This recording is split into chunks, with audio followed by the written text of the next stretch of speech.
सलाम अलैकुम। आज हम बात करेंगे हजरत सलीमान अलैहिस्सलाम और मुल्की सबा के कसे के बारे में।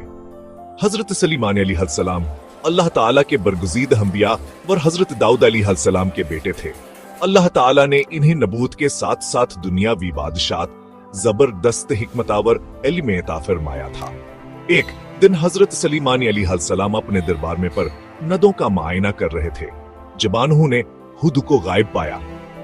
हजरत सलीमान अलैहिस्सलाम ने फरमाया, मुझे हुदहुद नजर नहीं आ रहा, या तो वह कोई वाज हाजिर पेश करेगा या मैं उसे सख्त सजा दूंगा।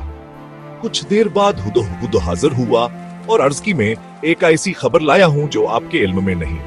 मैं सबा के मुल्क में गया, वहां क्या एक औरत पूरी कौम पर हुकूमत करती है, लेकिन अफसोस वहां पर उसकी कौम सूरज को सजदा करती है। हजरत सलीमान अलैहिस्सलाम ने हुदहुद से फरमाया, अच्छा तुम मीर आया खत ले जा, आवराने के पास डालकर देखो कह क्या जवाब देते हैं। हुदहुद खत लेकर गया और उसे मुल्क सबा के महल में फेंक दिया। मुल्का ने खत पढ़ा, इसमें लिखा था, बिस्मिल्लाहिर रहमानिर रहीम, ये खत सलीमान की तरफ से है और ये है तुम मेरे सामने सर झुकाकर मुसलमान हो जाओ। मुल्क ने वजीरों से मशवरा किया।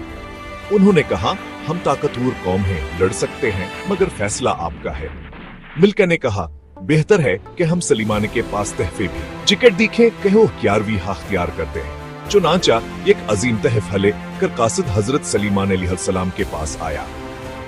हजरत सलीमान अलैहिस्सलाम ने फरमाया, क्या तुम मुझे माल से खुश करना चाहते हो?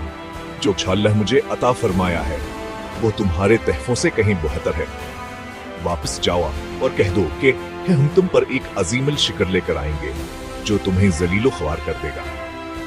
हजरत सलीमान अलैहिस्सलाम ने अपने दरबारियों से फरमाया, तुम में से कौन है जो मुल्क सबा का तुख्त मेरे पास ले आए? उससे पहले कहो हम मेरे पास फरमान बरदार बनकर आए। एक कवि है कल जम बोला, इसे आपके दरबार से उठाकर असूख्त तक ले आऊंगा जब तक आप अपनी जगह से उठेंगे। लेकिन फिर एक और शख्स जिसके पास अल्लाह का इल्म था बोला, मैं पलक झपकने से पहले इसे ला सकता हूँ। चंदल में हूँ मैं मुल्क बल्कीस का शानदार तुख्त हजरत सलीमान अलैहिस्सलाम के दरबार में मौजूद। हाँ, जब मिलके बल्कीस दरबार में आई तो से इसके तख्त की मानंदा एक तख्त दिखाया गया। इससे पूछा गया, क्या यह तुम्हारा तख्त है? वो हैरत से बोली, यह तो बालकुलवी सा हिलगता है। हजरत सलीमान अलैहिस्सलाम ने एक शीशे का महल तैयार करवाया जो शफाफ पानी की तरह था। जब मलका इसमें दाखिल होने लगी तो उसने अपना कपड़ा समेट लिया क्योंकि हंसे लगा कि यह पानी है। हजरत सलीमान अलैहिस्सलाम ने फरमाया, यह महल शीशे से बनाया गया है। इस हकमतावर इल्म को देखकर और तौहीद के दावत को कबूल करते हुए मुल्क बिल्किस बोली, ऐ मेरे रब, मैंने अपने नफ्स पर जुल्म किया और अब मैं सलीमान के साथ हर बाल आलमीन अल्लाह पर ईमान लाती हूँ। यह वाक़या हमें सिखाता है कि अल्लाह के नबी इल्म मोहम्मद के साथ इंसानों को अल्लाह की तरफ बुलाते हैं। मालू दौलत से दिल नहीं जीते जाते, बल्कि ईमान, अखलास और हुकमत से दिल बदले जा सकते हैं। अल्लाह की दी हुई ताकतवर इल्म का शुक्र अदा करना जरूरी है। और एक बाज़त औरत मुल्क सबा ने हक पहचान कर सच्चाई कबूल की जो क़यामत तक के लिए एक मिसाल है। शुक्रिया।